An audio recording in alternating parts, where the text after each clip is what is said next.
Welcome everyone. Simon Jacobson here. Happy Yud Aleph Shvat.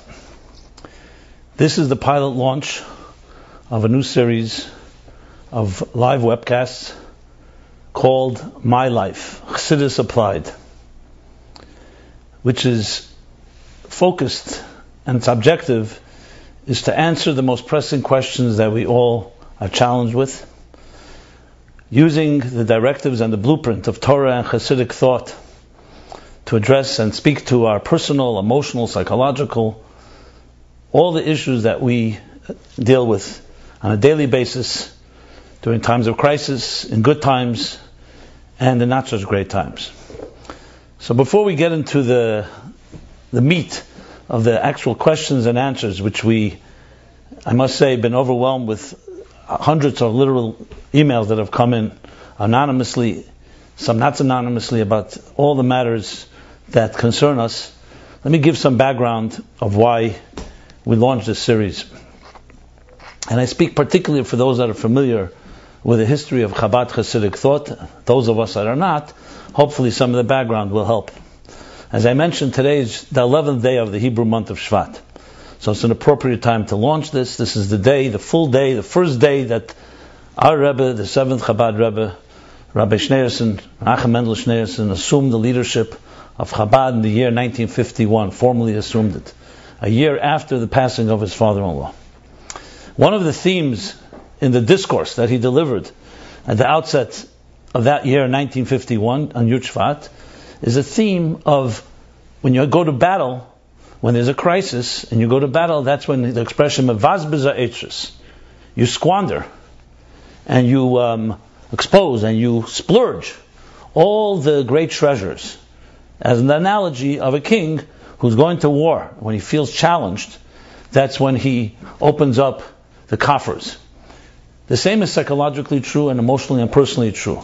In a time of crisis, unfortunately, it challenges us and provokes us to elicit deeper strengths, which is really the essence of what Chassidic thought was in the first place. We as a Jewish people have been here for many years, and we've faced many challenges. But especially in the modern age, a new challenge settled in. How do we reconcile our Judaism in a modern world with all the things that were going to come in the last few centuries? The Enlightenment, the emancipation of the Jews, assimilation, and today what we call is psychological dysfunctionality.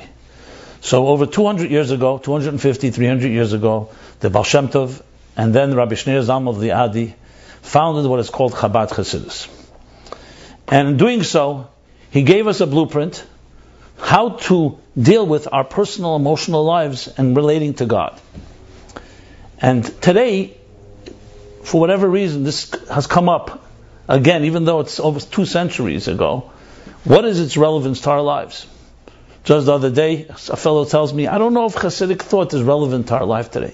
He wrote it for souls that are of a higher level. Yes, they struggle, they have their challenges, but it's not people like us. We live in a dysfunctional age. We're dealing with addictions, we're dealing with depression, we're dealing with dysfunctionality, abuse. Alter Rebbe was dealing with souls that were struggling, but were struggling with whether they can focus on prayer or not. And when I shared with him the famous analogy everyone knows that the Alter Rebbe, Rabbi Shneur Zalman of Liadi gave, and that was of a sick child who's in a comatose state, and doctors have given up. And one doctor says that if you take the most precious stone of the king's crown and you crush it and mix it with water, the powder, perhaps one drop will go into the clenched teeth of this comatose child and perhaps save him. Most of it will spill away, wasted. I said, what is that? That's a comatose state. He says, even that comatose state is healthier than we are. Well, I'm here to submit that that's simply unacceptable. It's unacceptable to say that the 7 Chabad Rebbes, including our Rebbe in our time, we're talking to people not like ourselves. We're talking to the select few of a certain elite. It's actually contrary to everything what the Rebbe said.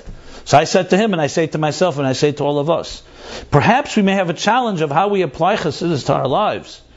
But as this expression goes, imreiku, if it's empty, maybe you're the one that's lacking. Maybe you don't know how to apply it. Instead of saying that the Rebbe, God forbid, were out of touch or something else, Maybe we simply don't appreciate and understand what they taught us. And that's why we're doing this. I felt I have to be as one person, and hopefully this will be a catalyst, and many others will participate in their own ways, of taking these Hasidic teachings, which yes, are esoteric and profound, and apply them to our lives in a specific, direct way. To take literally what the Baal HaTanya, the Alter Rebbe, wrote,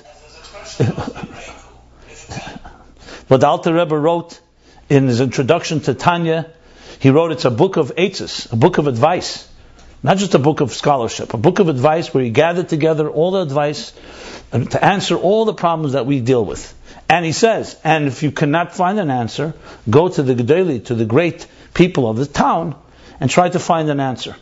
So I don't know how we define great, but we all have to do what we have to do, and try to do something to address this issue. And I believe this isn't just a historic moment, but it's also far deeper than that. The whole point of the teachings of Chassidus were to align a universe and prepare it for the coming of Mashiach. A healthy world. Because what is health if not the alignment between ourselves, what we do, with our soul's purpose, with how God planned and intended us to be in this world. So the teachings of Chassidus are meant to help us align that. Now Torah in general has that objective, but Chassidus in particular.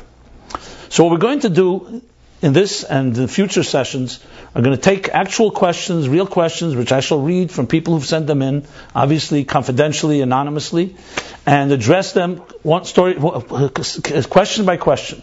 Obviously, we will not be able to deal with all questions in 1 hour, and this will be a 1 hour session. So whatever is not covered will, please God, be covered next week, next Sunday, same time, same place. And I'm trying to cover the discussions today.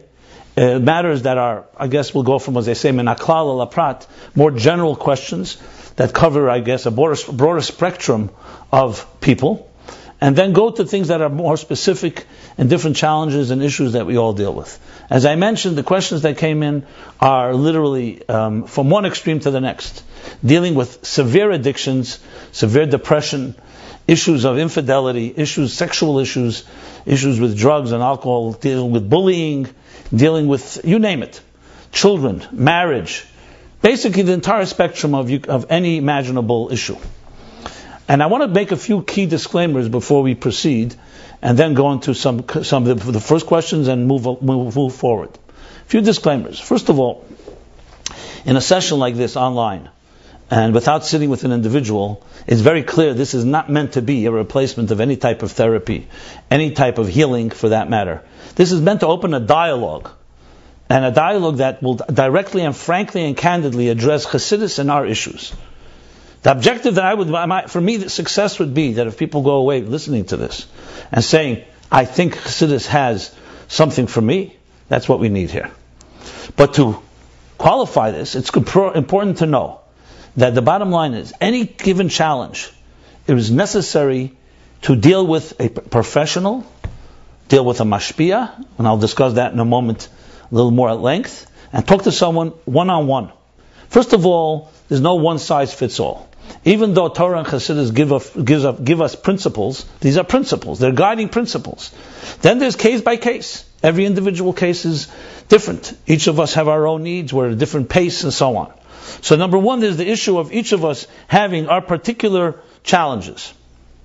Number two, things have to be spoken privately. You can't really speak in generic terms to a whole group of people because it's some things that we share intimately. And number three, we need expertise. We need expertise. So I want to address this question, which was actually one or two questions that came in. What is the role of Torah and Chassidus vis-a-vis the role of therapy, psychology, psychotherapists, the world of mental health professionals? So let me briefly answer that question. It's a question that several people asked, and obviously it's a topic that must be addressed. So we know that the Torah says the following. V'rape yirape, in the chapter Mishpatim in Exodus, which we'll be reading actually next week, we say, V'rape yirape, the healer shall heal, and the Talmud says from this that the healer was given permission by God to heal. Some commentaries actually say permission means not just permission, but a license, but have an obligation. Because the way the world was created, God also implanted His wisdom of healing into the system of the world. And just like scientists and others can discover God's mind through studying the cosmos or studying human physiology, there's also the human psyche. So when it comes to any clinical issues, particularly, just like someone breaks, God forbid, a leg, or someone has an issue with their heart, or kidneys, or something like that, or eyesight, we also have an area of a field called emotional or mental health. And in those areas, these experts have given permission. Now, like in any field, not every expert is an expert. Some are better than others, and some are good for one person and not so good for another. When you're dealing with mental, emotional issues, it's far less tangible than, for instance, a purely physical type of ailment. Even though there's no such thing as purely physical or purely so-called spiritual or psychic, but clearly it's a little more subtle. However, and this is the big however, every doctor was given this power by God. And healing comes from God. And it's all implanted in the world that God created. So it's understandable that Torah and Chassidus have much to say about healing. This doesn't mean it replaces, it means it complements. Because the Torah speaks about the purpose of a human being's life. Someone can be physically healthy, but not necessarily spiritually healthy. They can be robust, fit, breathing well, their heart circulation is good, their nervous system is well, but they could be miserable. They could feel aimless, feel like a walking zombie. So the area where Torah Chassidus comes in is primarily in the mental emotional dimension of purpose, of who you are, and primarily in the area of preventive medicine. So the qualification I want to make is that it's important to know that when there's an issue a person has, the first place to go for a Jew is to follow a mashpia or a rav, who, they are competent, will tell you, this is an area that you need also a professional if you have a doubt. If it's a headache or something, it's very clear that one needs a doctor, a medical doctor, or a psychiatrist, or anything of that field. It goes into the medical area.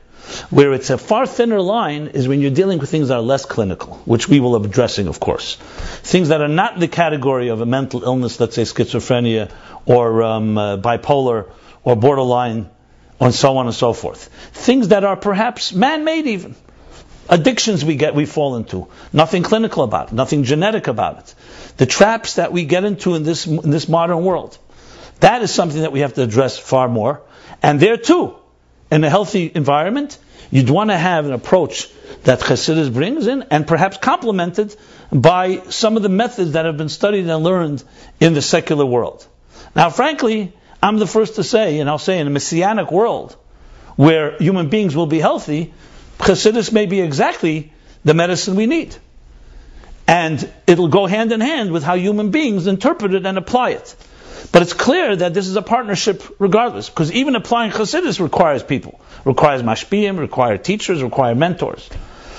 So, the next question I was asked, and again I'm speaking general ideas, was the question of, a fellow writes, actually I don't even know if it's a fellow, it could be a man or a woman, that asks the question, how can we call Torah or Chassidus psychology?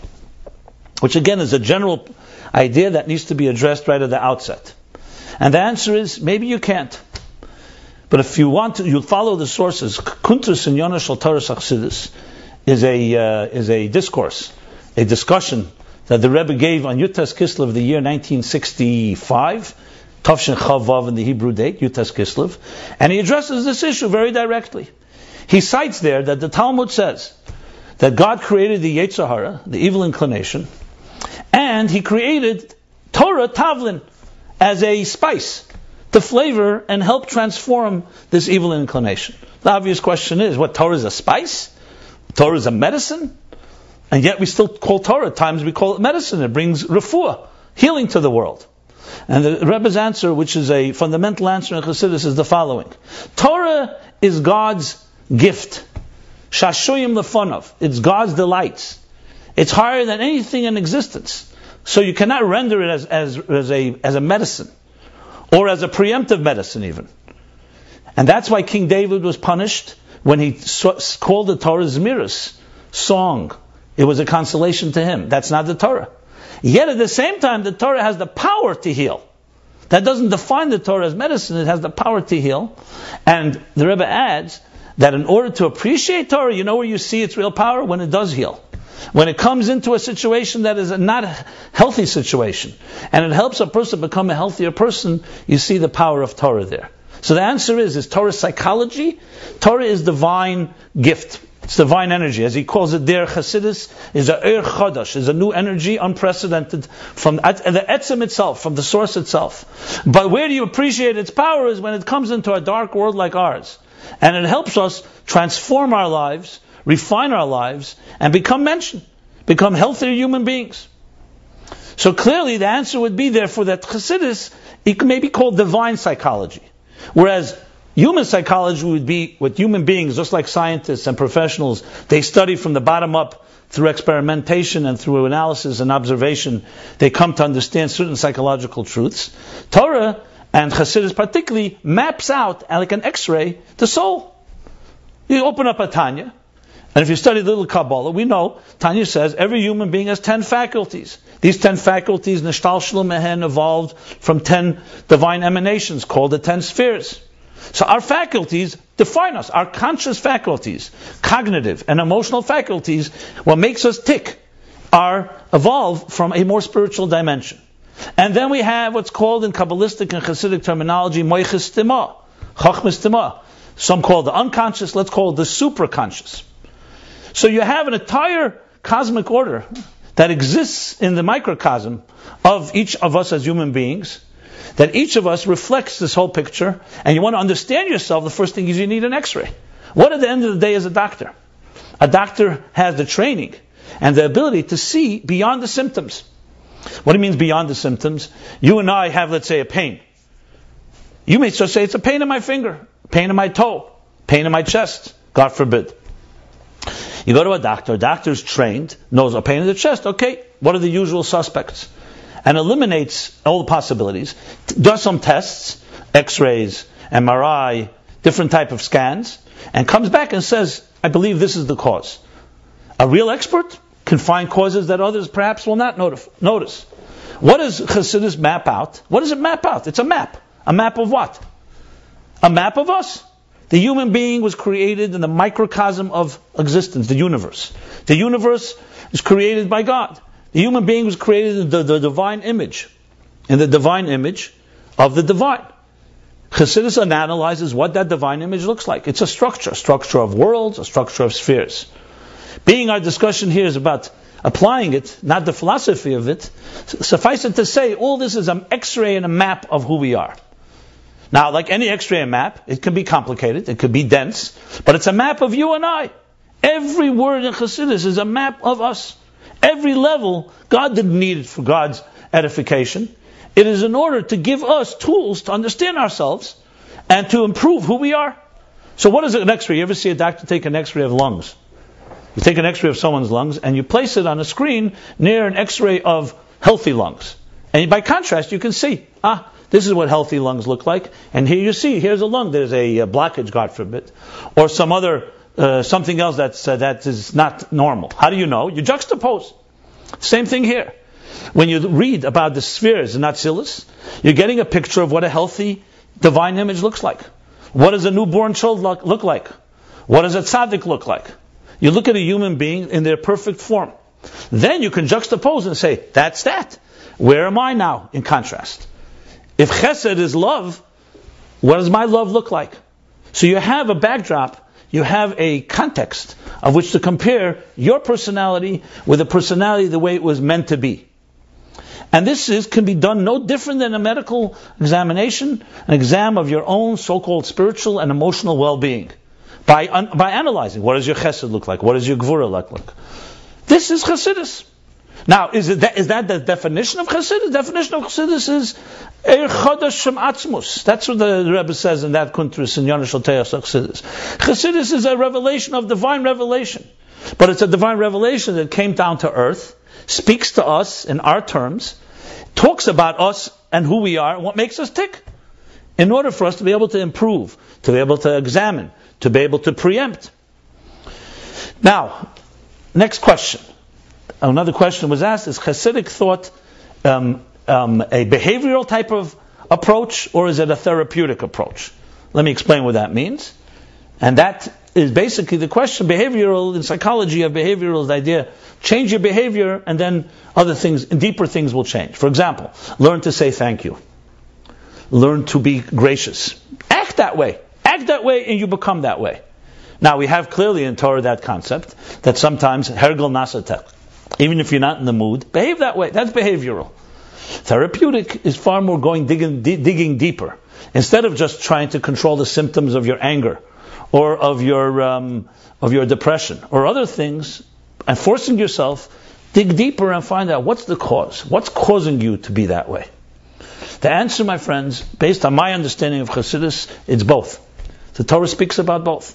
We have the famous story of the Alter Rebbe when some non-Chassidim came and challenged him and said, look at your Chassidim, they behave in ways that are hypocritical. They're davening, they're long, and they're doing other things. They're not on that level. And the Alter Rebbe famously responded to them, Halavai, may it be that it should be fulfilled in these Chassidim, the Mishnah that says, and he didn't even say which Mishnah, the Mishnah, and Meruba Midah Teva, and even more so in good matters. What's the Mishnah? The Mishnah says that a wealthy person that masquerades and makes believe he's poor will end up becoming poor. The Alter Rebbe said, may this mission be fulfilled in them, that someone, in other words, who's, let's say, doesn't hold by a certain type of level, behaves that way, it will be fulfilled in them many times more that they should become that way. So even though by nature you may not be so gracious and kind, you act that way, you become that way. So you clearly have that element. And in the language of Tanya, which we will talk about in a moment, the ability of self-control and acting accordingly, discovering what is good behavior, disciplining yourself, and yes, sometimes imposing upon yourself that type of behavior. Then you have, obviously, Chassidus also talks about the inner forces of the soul, as I mentioned. The 10 spheres, Chochmas Tima, the unconscious, the superconscious, the garments, Levushim. So it's not just about behavior. Behavior, all you got to do is follow the laws of Derech Eretz, of Menschlichkeit, in Pirkei Avos, in the ethics of the fathers, and other laws of ethics. Chassidus talks more than that. Talks about working on yourself, working on your soul, looking at something and transforming. The expression is refining your emotional well-being. Personality development, character refinement. That's far more than just action. So the answer is, like in many cases, it's both. If you want a little more Chassidic terminology, you could say Chassidus, as it manifests in Mamala Kalaman of the human being, deals with the behavioral, imminent level of how one should align themselves to what God wants of us. You talk about the Chassidus of Sevav Kalaman, you'd say it's probably higher than psychology, it's more divine in nature. It's more getting beyond yourself and reaching into a divine level, which we shall soon talk about. Okay. Now, to sum up this first opening section, let me say the following. It's clear that Chassidus comes to address the matters of the soul. The matters of the soul include the human faculty, the human psyche. If the word psychology is a turn-off, don't use the word psychology. Use soul, use emotions, use mind, moichin, midas, whatever. I feel sometimes those of us that study these words, often these words become traps because you just repeat them by rote and you forget what they mean. The mind is a force inside of us that we have power over. What to think about, what not to think about, how to use your mind. The mind is used in all areas of life. People train how to use that mind. Chassidus talks about training your mind. And then there's, of course, dealing with the emotions. And then when you look, even in the basic book of Chassidus, Tanya, open up a Tanya, chapters 26, 27, 28 deal with depression. Ageres HaKedesh 21 deals with anger. The beginning of Tanya, and much of it deals with taivas, which are desires, lust, seduction, and all the different four midas, Yesodus Harayim, which includes arrogance, includes indulgence, and so on. So Chassidus is full of dealing with the human condition. Now, obviously, writing a book for all types of people, you'll have people who their issues are far more subtle, and other people's issues are very more overt. But everything goes into the category of the battle, as he puts it in Tanya, of the two voices. And I'm intentionally not using the word Nefesh Elikis, Nefesh Abamis, because everybody knows those words who study them. And they can become mechanical when you say them. What does it come down to? Two voices. A voice of the reflective mind, and a voice of your impulsive heart. This is a translation of chapter 9 in Tanya, in case you want to look it up. You go to chapter 12 in Tanya, it talks about the concept of self-control. You go to chapter 17, 18, and 19, and further on, he starts talking about the difficulty is you're not creating a deeper connection to God. You have it inherent, innate, and within you, and you need to discover it. So you have right here a whole system that is both behavioral and both internal, and they all work side by side. So that covers, I believe, to some extent, the overall picture of Hasidic thought. Now, obviously, like in all healing, preventive medicine and preemptive is the best. Like the famous line that says, it's far easier to bring up a healthy child than to fix a broken adult. But reality is reality, and we have to deal with both. But we need to distinguish the two, because I believe a lot of the confusion comes when we try to mix these two together. Chassidus and Torah want us to be healthy initially, to bring up our children from the youngest of age in the healthiest possible way, which will preempt so many of the diseases of our time. So obviously Chassidus talks a lot about that. But then there's another side. What happens if someone's already been broken? They've lost their innocence. They didn't have that type of purity. So you have Chassidus She'idin, for example. They grew up in an environment, Chassidus She'idin. I don't even know if it's through work. It's through osmosis, through their homes, their families, their education. And they're not capable of leaving that circle. The question is, that replicatable to someone that doesn't have that within their hearts and souls, or at least not active? Someone who has fallen. Someone who has experienced things that have wandered away from that so-called naive purity. This is exactly where Chassidus comes into play. Why? Because you turn the clock back 500 years ago. 500 years ago, every child grew up in an environment which was completely pure and insulated, which was the best immunity. You picked up faith from the smell of the chicken soup in your mother's kitchen or grandmother's kitchen. Today is a different world. So we have to distinguish between preventive, and we have to deal with and what we call symptomatic or remedial approaches. And it's a very important distinction. But remember, all of us in our lives are not, thank God, we're not at the end of our lives. So there are many things we can begin doing today that's preventive for tomorrow. So we're going to now be addressing a few of these items in specific areas, but I wanted to give these few introductions, especially this last one, before we move into the next level. We know, for example, the Alter Rebbe in the beginning of Tanya's introduction to Tanya says, Derech harucha k'tzara, the long and short road. That clearly is obviously above all preventive.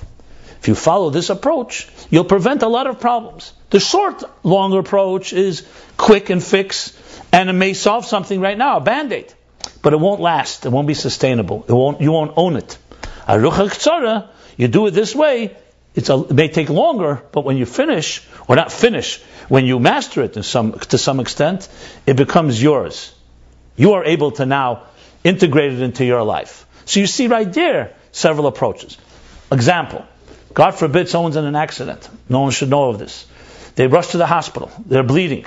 The first thing you have to do is stop the bleeding. You can't say, you know what, let's analyze what is the cause for all these problems. The first thing you have to do is stop the bleeding.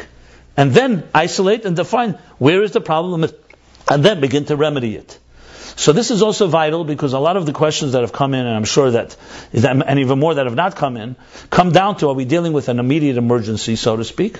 An emergency, obviously, if it's life or death or emergency of that level, clearly you should be approaching a professional as soon as possible. But we're talking about emergency, meaning I have an issue right now, at home, in my personal life, that I must deal with. And I'm pushed it off for too long. There's one approach to that. That's a short term, to get something going. And then there's a longer term plan. A good mashpia, a good, we'll call it a Hasidic, I don't know, people like the word therapist, but a Hasidic mentor, safer word, will tell you, here's some things I think you should do immediately, here's some things you should do longer term. And when you follow the Rebbe's letters and his advice, and you follow Hasidic approach, you'll find both. As I mentioned, there's some things you do that you have to deal with on a behavioral level right now. And there are things that you work on to repair and build and fix for a longer period of time. Now, with that said, I would like to go into some specific questions that came in. I've already addressed some general questions, but I want to talk now specific. So, I tried to take the questions that came in. There were many in many different categories. Try to bunch them together as much as possible. Unfortunately, every person writes their person. I wouldn't say unfortunately, fortunately, but also as far as organization goes, everybody can mix different things. But I found a certain pattern, a certain commonality of a number of questions. At least, I would say 10, 15 direct questions to the issue of using Hasidic terminology of the role of Kabbalah at all in Chassidus versus the role, and when we know when something is healthy kabbalatol and unhealthy kabbalatol. Let me explain the question. Obviously, I'll use the words that were written to us.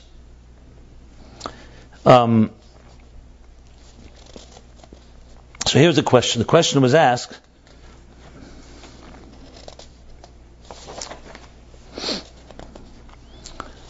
I've been brought up believing, let me read the full thing.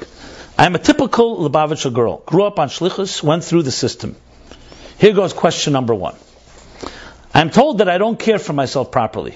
Though I never felt this way, I only felt that way about being devoted to my job, the Rebbe's and Yonim. I always felt the type of person to put my needs last, so that no other yid should have it good. I guess it means so that every other yid should have it good. But I put myself aside. Though now I am suffering from a particular illness, I question if it's really my behavior, condoned by Torah and Chassidus, which needs to change, or is it one of the many things from Hashem which I just don't understand right now.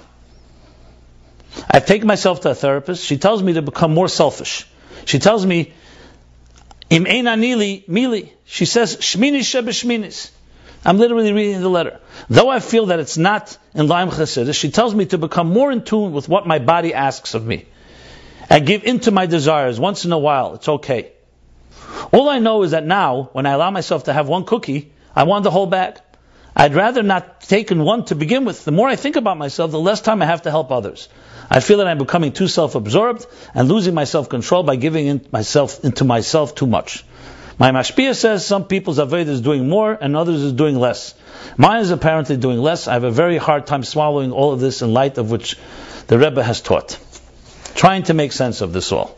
She continues on with some more details which are not so directly connected to this question. This is a question that I could say at least 10-15 people in different words expressed. So this idea is, we're brought up in an education, they have to be ibrig, devoted to the cause. And that will be the best preemptive medicine. You're dedicated to the cause, it'll avoid getting into trouble in other areas. But now the question has arisen, and I'm sure people have heard about it, especially in the last few months. What happens if that was used as a weapon? It annihilated who you are as an individual. As just quoted here, correct, Hillel said, Imeina nili mili. If I'm not for myself, who will be for me? Only afterwards does he say, Imanila atzmi, if I am for myself, what will I be? Very legitimate question. So what happens if you've been annihilated? You don't have the anili mili. I'm not for myself, and I've completely dedicated myself to others, and now I come to discover, who am I? So what's the approach to this? Now here this thing gets even more complicated. It's not just whether Chassidus has an answer. Here Chassidus was used as a weapon. Now I should qualify, not Chassidus, the way people use Chassidus. This is a critical component. Because this goes back to what I said earlier about what is the role of Chassidus. I have no doubt that the thousands of pages written by the Rebbes was written with deep love. So I want to read another question which follows this question, and then I'll address both of them together. I recently experienced a workshop that taught me that I'm valuable. And that the idea of me being bottle, of me being subjugated to a cause and so on, has destroyed my identity. So I'm wondering whether this, what was taught to me, was true. I believe in the system, but it was taught in this way. So I'm not sure if it's a system, and so on. Because when I go back and look in the Likutei Torah, the Likutei Torah is one of the classics of the Alter Rebbe's discourses, I don't find anywhere it says that the Alter Rebbe or the other Rebbeim telling me that I'm valuable. I don't find such words. And here I heard it, and I hear it from others, and it makes me feel alive again. Makes me feel that I deserve to have a voice. Where I was brought up, that your voice doesn't matter, you just have to be dedicated to the cause. Very similar question, perhaps phrased a bit differently. So let me address this question. There are what we call axioms. Where in the Torah does it say, let alone, before we get to Chassidus, does it say anywhere in Chumash that you're valuable? That you're important? When Hillel said, Emein anili mili, where did he get that from? Where does it say that? Which pasuk does that say? So there's certain axioms that are without question the basis of all Judaism and all Torah. And let's start. What's the first description of the human being in the Torah? Not that we're an intelligent creature, not that we're an emotional creature. The first description is that we're created in the image of God.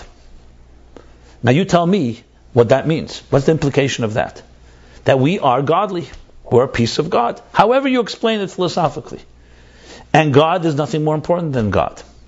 So the 6 days of creation created all kinds of creatures, animals, fish, the cosmic, the celestial bodies, plants, vegetation, heaven and earth, light and so on. They're not created in the divine image. These are divine creations.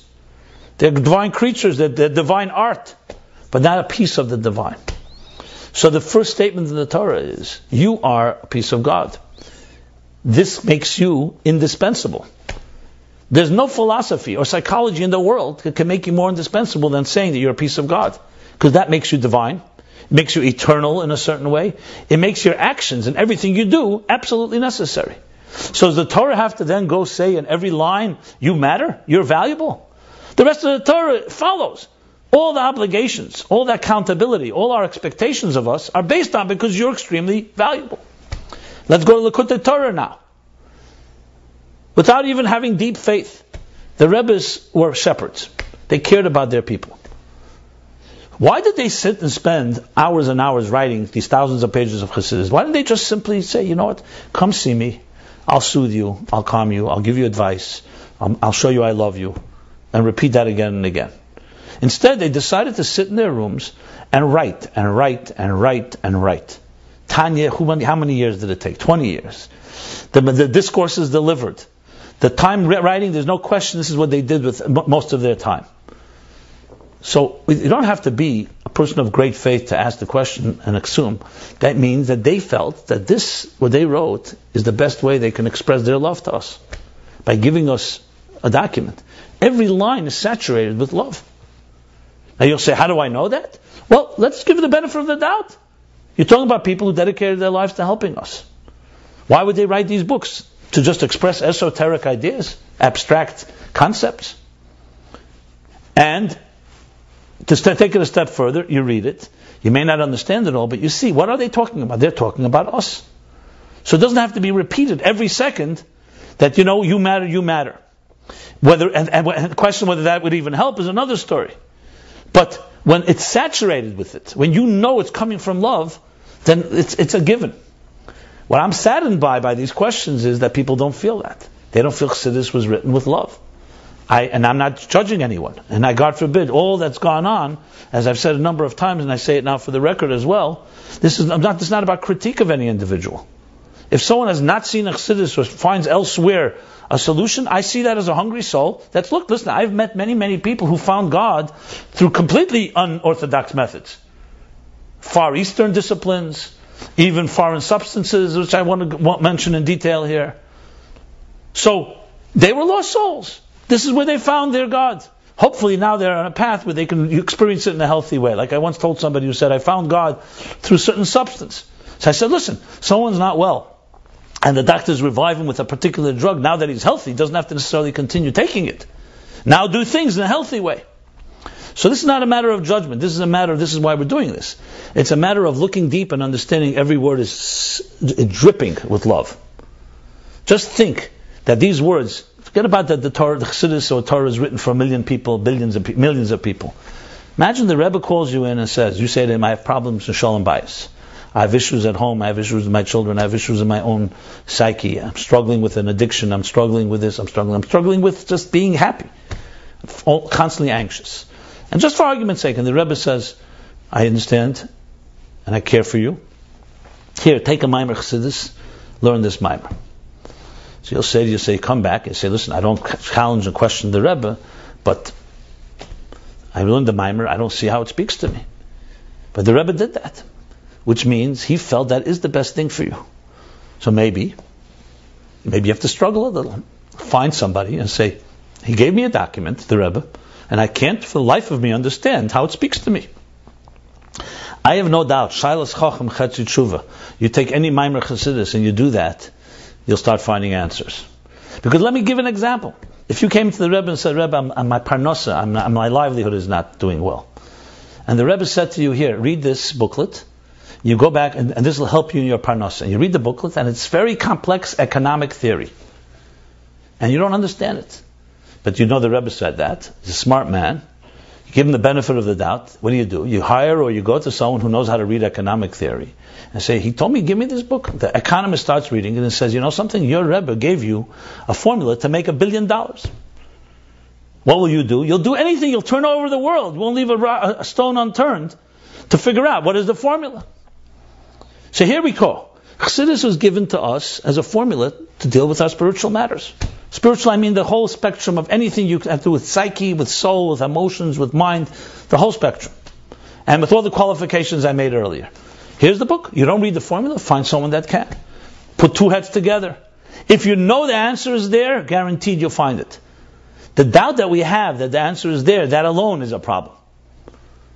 So you have to, number one, believe that it's there, and then dig, like it's yours. It's your gift. Someone said to me, yeah, prove to me Chassidus is relevant. I told him, I have to prove to you? It was given to you as a gift like given to me. Why do you think I have to prove it to you? I see it as a gift to all of us. Let's put our heads together and do this. That's a proactive attitude. And by the way, that's a healthy attitude, which we shall surely address of how we tackle a problem. You have a problem today? How are we tackling this problem? There's a void. Our children don't relate to Chassidus. Some of us don't. So you can say, okay, you know what? I give up. Or I'll go elsewhere, find it elsewhere. Or I become hysterical or in a lynch mob attacking anyone that looks for elsewhere. These are solutions. These are solutions of people who are, I would say, victims or just responding. Oh, you want a proactive Chassidic approach? Here's a book. Open it up. Study your soul. It's hard. Yes, it's hard. That's what leaders do. They figure it out, and you put your heads together. We're not talking about doing it on our own. The Alter Rebbe said clearly, go to the Gedolim Shabir, go to people, speak about it. He doesn't say Gadol, he says Gedolim, which means more than one. The Rebbe told people, different mashpiyim, every person has their own mindset, and find the answers. If we put our heads together, guaranteed we'll find answers that that would shock us. So, my answer to the question is Chassidus. Where does it say in Chassidus that God that you're loved and that you matter? Your mere existence. Every word of Chassidus is that God put you here, created a whole Seder Shtalshlus. And Tanya, he says, imagine, even at Tzimtzum, he says, that God went and all for us. God was mitzamtzim, concealed His light for what purpose?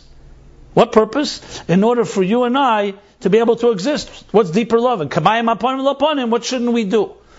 Now I understand when you talk about it esoterically and philosophically, it can become what we call in psychology cognitive dissonance or emotional dissonance.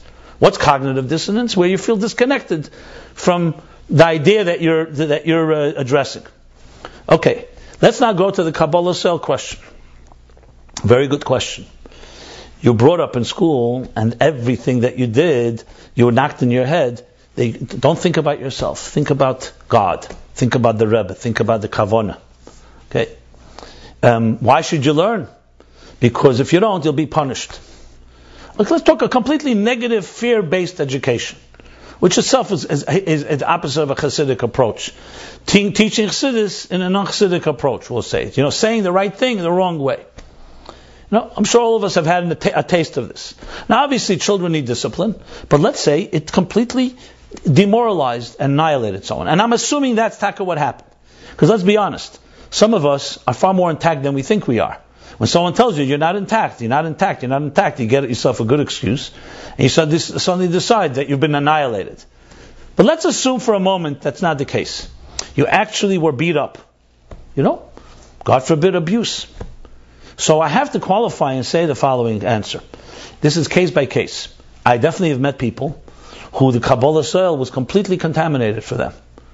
It was never used in a healthy way. They were forced to do things and forced to behave in a way that was opposite of Torah, all using that the authority has told you to do so. In a case like that, you clearly need to have very specific help. And Chassidus has much to say about that. Because a person like that needs to rebuild their identity. That is true. But here's a critical point. I know people who, for example, have been hurt deeply in their lives. They go into therapy. I know a particular woman who grew up in a very dysfunctional home. She went into therapy, and now she says, now is my time. 15 years of my life I was silenced. Today, it's my time. I live a narcissistic, selfish life because for 15 years I was deprived. Now I want to eat. I want to indulge for 15 years. She more or less says it in those words. And her therapists and professionals feed that. They say, listen, you've been deprived, now you have to fight for yourself. Is this healthy or not healthy from a Hasidic point of view? It's one evil fighting another evil. So I understand the person who's been thirsty and has never allowed their voice to speak, now they're speaking. But is this really a solution? The Hasidic approach would be, we absolutely understand how you've been annihilated. That's not a question. But the answer to this is not you're going to reject any type of dedication to others and become completely self-absorbed. The answer is identify yourself and use that self in a strong way. Chassidus talks about a concept called anov and shafel. Very applicable right here to this discussion. What's the difference between an anov and a shafel? An anov is a humble person, a shafel is a person of low self-esteem. An anov, well, let's start with a shafel. A shafel, a person of low self-esteem, is someone who thinks he's nobody, thinks he's a shmat, a skup on the dresses, a doormat. That's unhealthy. That's demoralizing. It doesn't motivate you anywhere. That is klippah. That must be fought. If someone says, I'm worthless, an anov is someone who feels very strong about themselves. They know their strengths. They know God gave me these strengths, and say to themselves that if God had given someone else the strength, they would have done better than I. So when you identify a person who's been beat up in the first place as a shafel, of course, the first thing is to build up. You are God's gift to this world. That's the key, God's gift. Not that you just now have to compensate for years of deprivation of self. Now self-indulge. You're God's gift and you deserve everything in this world. You deserve every gift. But that's a big difference in feeding arrogance than feeding anova. Bittul is not a negative force. To say I'm going to fight a negative bittul with another negative called arrogance, or let's call it identity, is not the answer. The answer is discover that you are God's gift, because that's the long-term solution. So ultimately the answer is, my friends, Kabbalah soil and internalization. If a Kabbalah soil was damaged, meaning a damaged type of experience of it, then yes, you have to correct it. This woman writing, I have to say, I probably agree with the therapist that she went to. She needs to start focusing on herself. When I say self, not self because self-absorbed. She has to focus on herself because God wants an individual. She may have lost her individuality. She may not even be serving God properly because the Einanili Mili is not there. Now, of course, this needs to be discussed case by case. And again, I'm talking general principles, but just to qualify. Yes, Kabbalah soil can be fed in a toxic way, and then it's not true Kabbalah soil, because at the end of the day, as Chassidus explains, and there's a beautiful sikha, talk from the Rabbi, you can all check it out, Sazriya Mitzayra, Tafshim Memches, 1988, where the Rebbe speaks about the two prakim in Pirkei Avos, which speaks about chapter 1 is Moshe Kibbel Torah, Kabbalah soil, receiving the Torah, and chapter 2, it says what is the right way for a human being is the way that you should choose. That's Tiferes, that's a beautiful way. And the Rebbe asked this big question, is it beautiful or is it Kabbalah soil? The answer is it goes hand in hand. Because the same God that asked you to be dedicated to the Kavanah also said you're blessed with beautiful gifts of a mind, a heart, intuition, skills, talents. Are you using them? If you don't use them, you're defying the Kabbalah soil too. Because that same God that said, follow what I said, I also gave you skills, and you're not using your skills. You're not living up to your voice. Where's your voice? I gave you a voice. B'shvili nivra elam, you're different than someone else's opinion. What do you mean you don't have your own opinion? It says clearly every Jew should have their own opinion. Yes, halacha, you defer, but you don't have a position? So the point is to understand that Chassidus actually teaches the greatest ego is the one that says I'm a divine ego, which of course is a major theme in Ageres HaKodesh chapter 20, epistle 20 I should say, that talks about that. But we're being brief, so let's move on to the next series of questions. The next question, of course, is the issue of one of the biggest issues today, which is the issue of addiction. Addiction. Now, addiction takes on different shapes. There is, of course, the issue of drug addiction. There is alcohol addiction. There is there's a pornography addiction, sex addiction, sexual addictions, and other addictions. Addiction is defined as something that controls you instead of you controlling it. So force that controls you. Now, here's a Hasidic approach to addiction. As I said earlier, this should be worked together with people who are professionals. However, my belief is that if Chassidus finally rose to the occasion that we should all bring it to, it would become the defining standard of what psychology should be saying today. So I want to cite a discourse from the Alter Rebbe in Preemptive Chukas. And I'm specifically citing chapter and verse to discuss these topics to show that it's not just some of my interpretation, but actual Maimorim that talk about this matter. She said, Preemptive Chukas, I'm sure some of you thinking, you learned the Maimorim there time back and forth many times. Where does he talk about addiction? Especially as the drug addiction, alcohol addiction. He doesn't use those words. He talks there about, and this is the language he uses there, of the koyach hamesave and a taiva. So, in the questions that some of the people asked, was the question of, I am addicted to pornography. I stay up at night, my wife goes to sleep and children, and I do not know what to do. I hate myself for it, but I cannot stop. Okay. Another person writes about an addiction to alcohol. Just makes them feel good, they numb themselves. And again, the same thing, I don't want to do that. Well, does Chassidus have anything to say about this? Now here, of course, I qualify again, the key point to understand is that this is not, I am not here to give you a full solution. I'm here to point out how Chassidus talks about it. And coupled with a personal application that you talk to a mashpia and talk to a therapist or whoever else that can help you, a professional, hopefully we can solve the issue. But I don't think I could say something here that's just going to solve it like that overnight. But I will say some critical points, I believe. And here's what he says in Likutei Torah. He talks about the fact there's a desire that a person has, we'll call it the object of desire, and there is the power of desire. Now most people would say, hey, you know something, you're addicted to something, especially if it's destructive, it's evil, and you got to get it out of your system. Whatever it takes. And there are all kinds of, there are intrusive therapies, there are mild therapies, there are kinds of different tricks of the trade. What is the Alter Rebbe, a holy man, saying Chassidus about this? You would think he would say, desire for godliness is beautiful. Desire for this world is klippas v'sitra achre. You have to knock it out, like he says in Tanya, you have to knock it out in every possible way. Here he comes in this Likutei Torah Chukas. He talks about the Parah Aduma. He says, what do you do to purify from the impurity of death? And here he means death in every possible way, also emotional death. What do you have to do? You have to burn the parah till it's ash. You have afer left, the dust. You mix that with mayim chayim, with live water, meaning water from a live brook. Okay. So he explains, what is this ash? What is the ash? So he says, it's a metaphor. It's a metaphor for two things. When a person desires something, let's say they desire something terrible, something sexual that's inappropriate. He doesn't use that example. I'm using that example. So you'd think, okay, that's terrible. But no, but there's something else. There's the power of desire. Where does desire come from? Why does a soul desire something altogether? It comes from a passionate force of energy within you that now has been trapped and focused by a certain object. That object is destructive. The desire is a powerful force. It's neutral. It could have been directed to something else entirely. So he distinguishes that what you have to do is burn the parah, the fat and the blood of the animal, and get rid of the object of desire and redirect the power of desire. Now this is a fundamental, a very powerful force in life. Well, let's spell it out specifically. I was once speaking to a group of teens at risk. They got in trouble with drugs and alcohol and other things like that.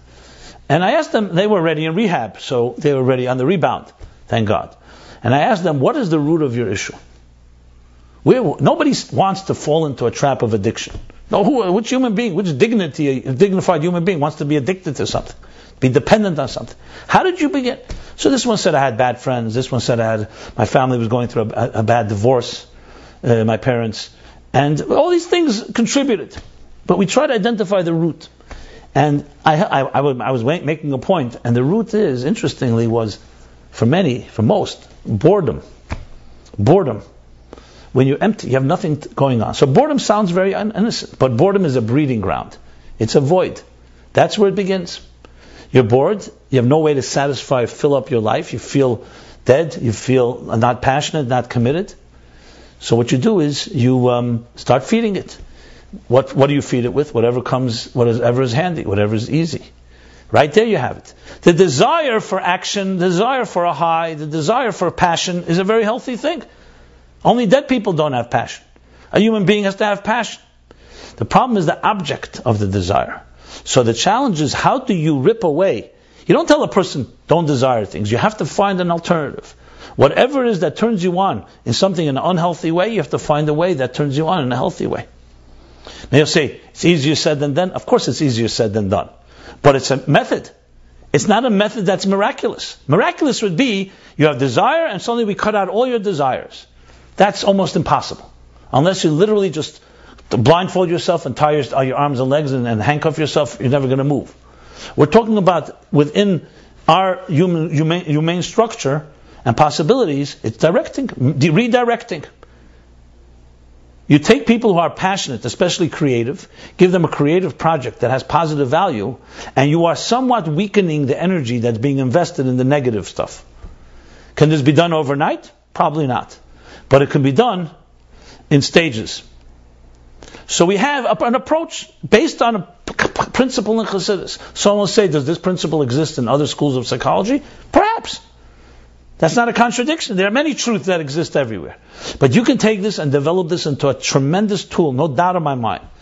We're in the infancy of developing it that way. Let's move to another question.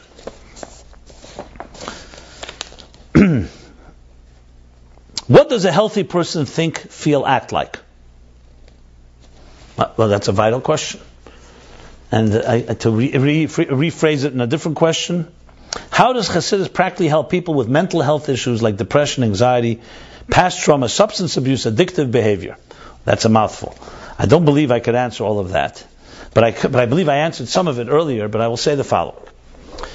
A healthy human being from a Chassidic point of view is basically a healthy soul in a healthy body. Health can be defined as seamlessness. Let's use physical example.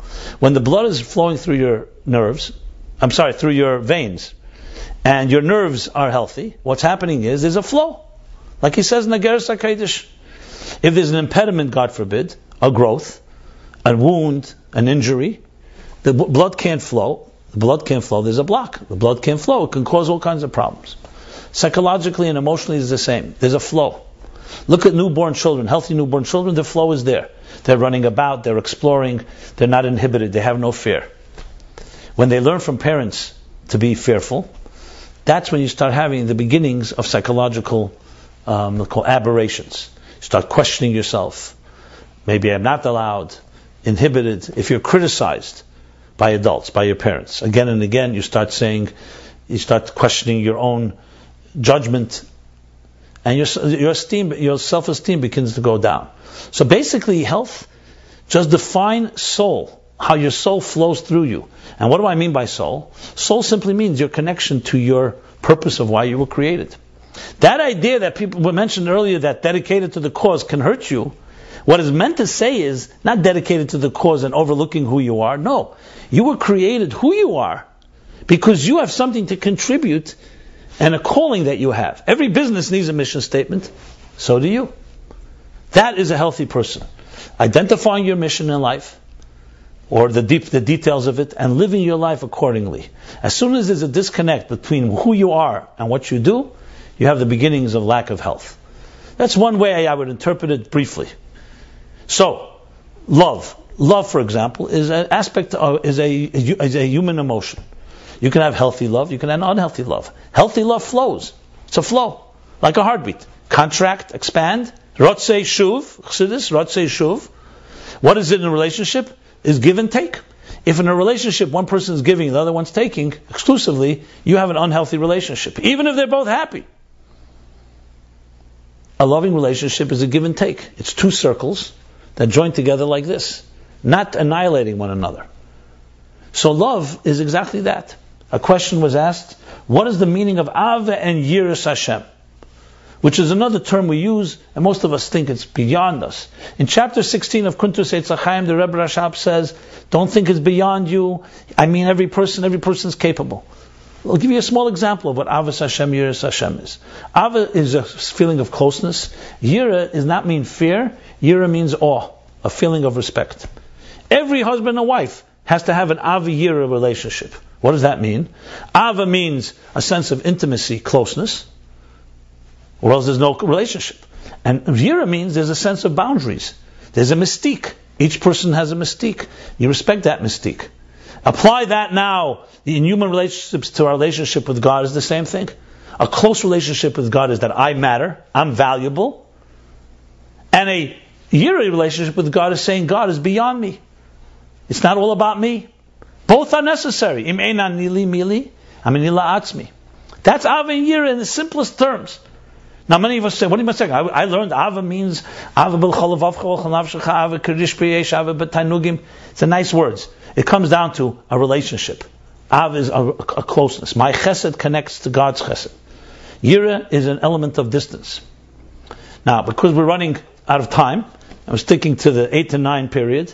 I have to say, a lot of the questions I wanted to address, I have not even touched the surface. But, B'li Neder, my pledge here is to continue this session. You please continue writing into us. We're going to create a form now, so it'll be completely anonymous. So it's not just by email or form where you can write to anything you like. Everything will be kept confidential. It's at mylife@meaningfullife.com is right now the address that we set up. And please, do not hesitate. I think together we can create a revolution. We were given the greatest gift of all. Torah, Chassidus, is the precious stone in the crown of the king. And given to us in order to help us preempt issues and to heal from issues. And as I said, B'li Neder, Mitzvah Hashem, please God, we will try to apply it best as possible. Your feedback is always welcome, your critique, your comments, you name it. Your individuality is necessary here. Express yourself. And together, hopefully, we can make the Rebbe proud, the Rabbeim proud, and show that the effort that they put in and invested and sacrificed, we know the Mesiras Nefesh they had for Chassidus, that we are appreciating and living up to it, at least attempting to do so. I think Yud Aleph Shvat is a great time to make that achlata, and I'm very proud to be part of the team that is launching this effort. And I hope this is a catalyst for all of us to challenge ourselves and say, Imreiku, if it's missing, it's inside of us. Let us look at Chassidus, apply it, challenge ourselves, put our heads together, and come up with the best psychological model, spiritual model, emotional model, cognitive model, to become the healthiest possible people, where our spirits, our souls, flow through our bodies, where there's an emotional connection, instead of dissonance, where we don't live a life of duplicity and duality and having voices going in this direction and that direction. And hopefully we will continue, and I will address every question that comes this way. That's my pledge. And so don't hesitate. If your question was not answered, we will answer it next week or in the coming weeks. Thank you very much. It's been an honor to share these few words.